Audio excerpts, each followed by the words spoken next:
I feel a little bit humbled talking to all of you today because there's such wisdom in the room.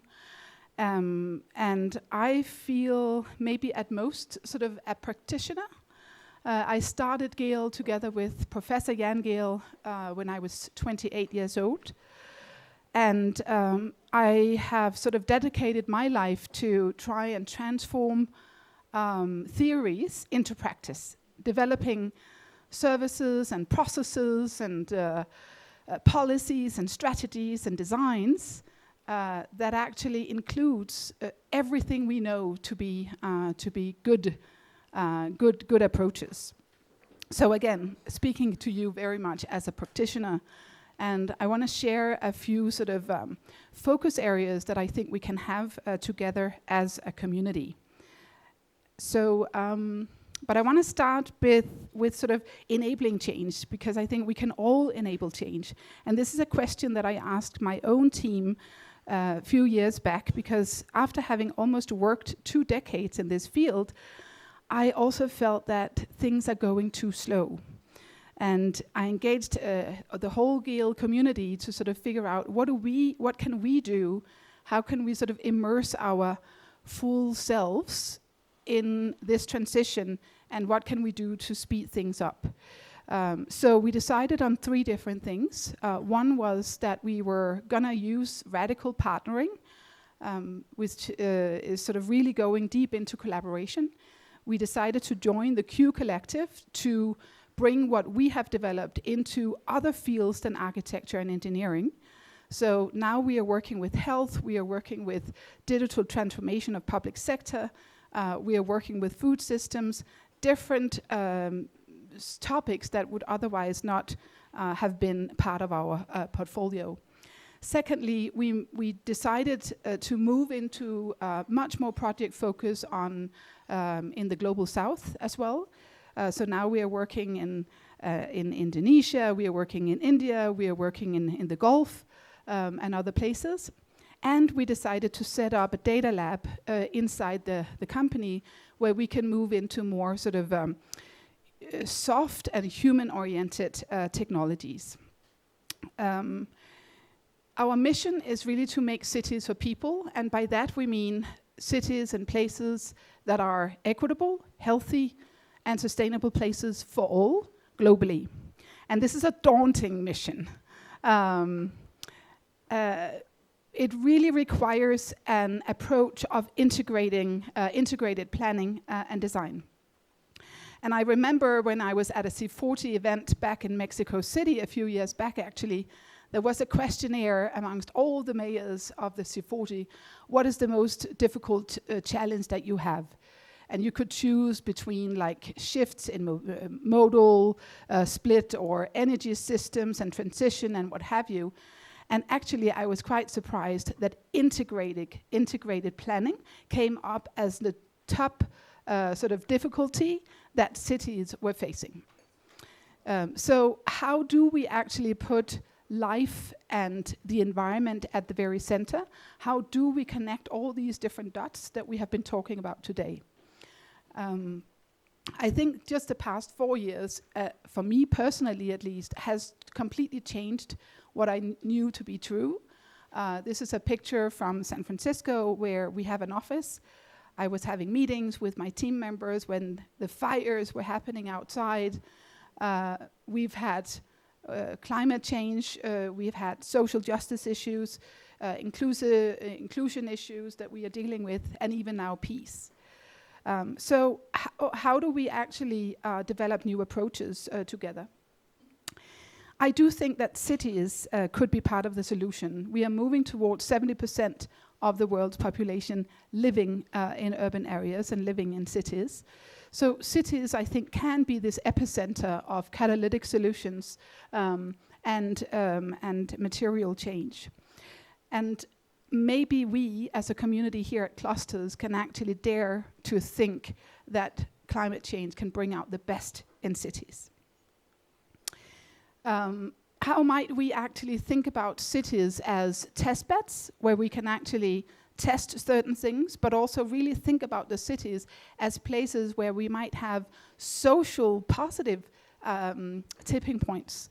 Some of you might know about sort of systems change, and change theory is much deeper than I do, but I have read someplace that you only need 3.7% of a population to change behavior in order to actually make a positive shift for the whole society. So how might we actually enable these opportunities where people can actually experience new ways of moving, new ways of being together, new ways of testing? And I know there are people from New York in this space as well.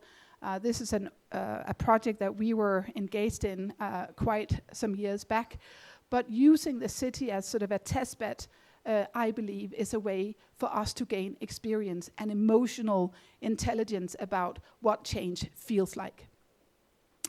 So, so we need to think about changes, in my mind, as behavior change, and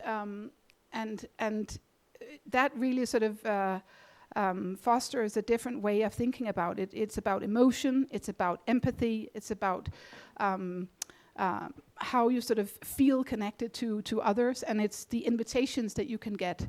So we talk a lot about emissions, but it's not only about the inbuilt emissions that is in the materials of the cities and the emissions related to how we manage the city, but it's really about the enabled emissions as well. And that's where we try at Gehl to focus a lot on the enabled emissions.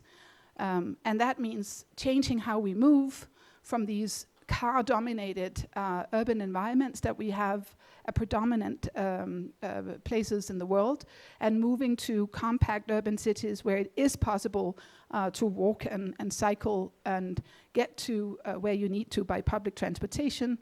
We need to, this keeps flipping very quickly back and forth here, but we need to change how we consume, moving away from needing to own everything ourselves to actually having more shared systems. And this also goes in terms of changing the food systems and our access to healthy food. And all of this, I believe, can actually be enabled by the way that we design our local environment.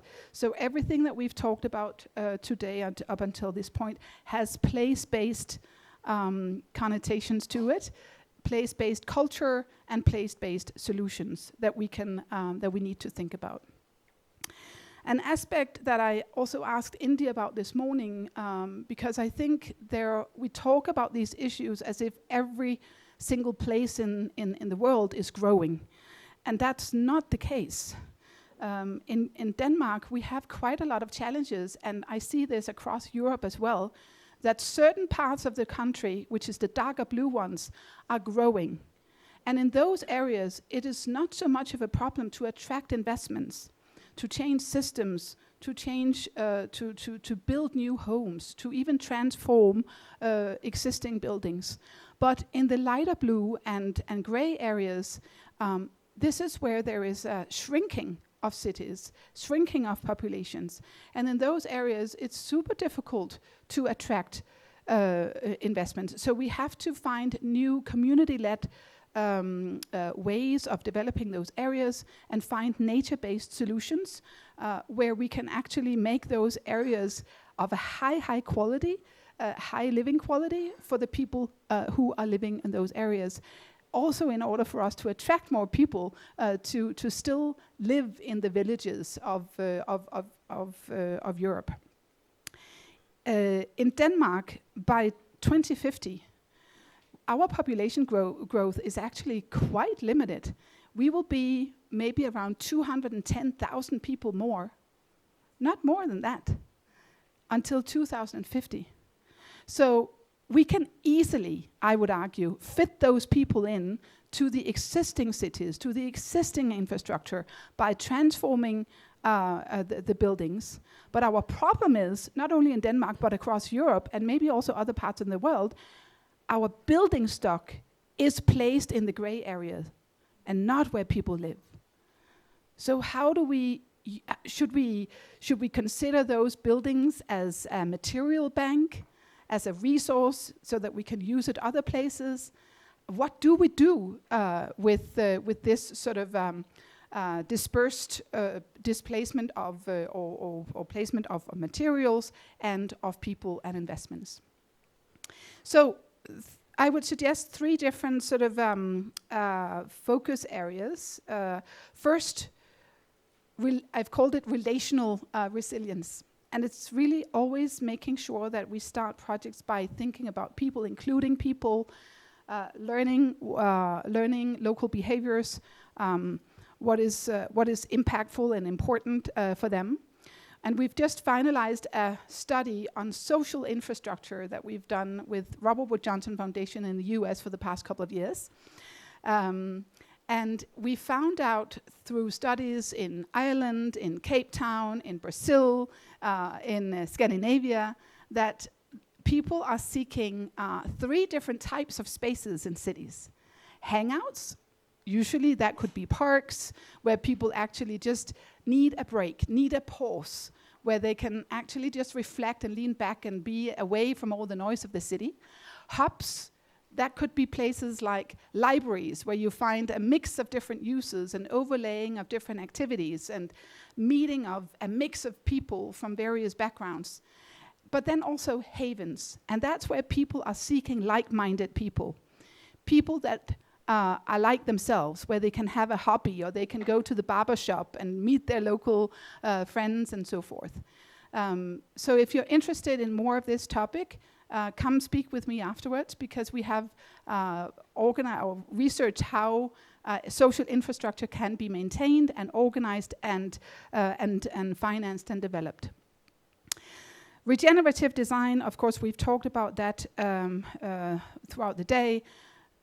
Our sort of very basic and maybe naive, I don't know, but very basic methodology that we've pursued for the past 20 years, always starting with life, not just people, but understanding natural systems, local cultures, what sort of is naturally in that place, and developing that into spatial frameworks, spatial networks, and then at the end looking into how can we transform buildings, how can we densify in different ways. So life space buildings continues to be a very, very simple, very easily communicated concept that we still use today.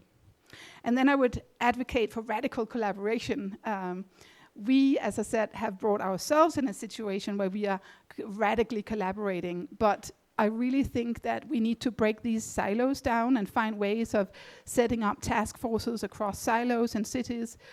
This is what I find to be the most difficult, coming back to the idea of integrated planning. And then coming back to leadership, because I think we need to change the way that we approach planning. Earlier, and this is also when I started the company 20 years ago, we were promoting making visions and then making these framework plans and then guiding, you could say, making coordinated decision making.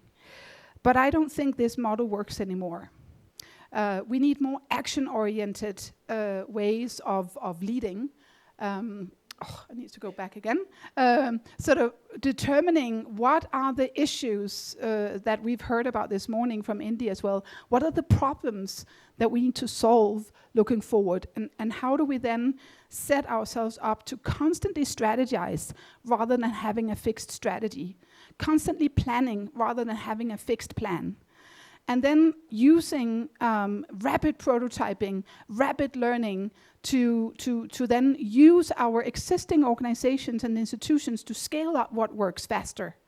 And we can use the cities for that. We can use the social housing estates that are usually in Denmark nationally. We can use all of those institutions that already exists to actually scale up. But it's super difficult.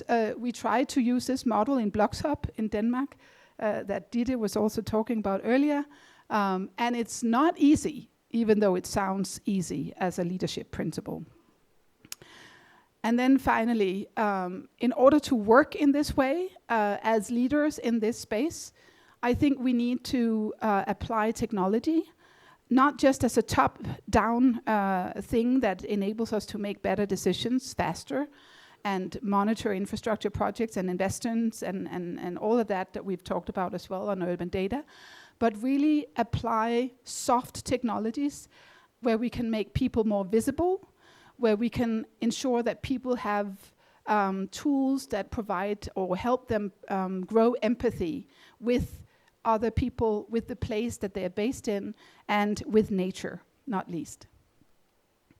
So those are the sort of 4 concepts that I wanted to sort of suggest as a framework for discussion. By no means is this sort of fully completed, and I'm very much looking forward to all the input from all of you these days through radical collaboration. I think we can start small by using these small projects, scale that up to much larger impact and projects. This is Shanghai waterfront, where 45 kilometers of pedestrian space was created over 3 years, to then fully sort of designed, completed neighborhoods where nature and built environment and people come together.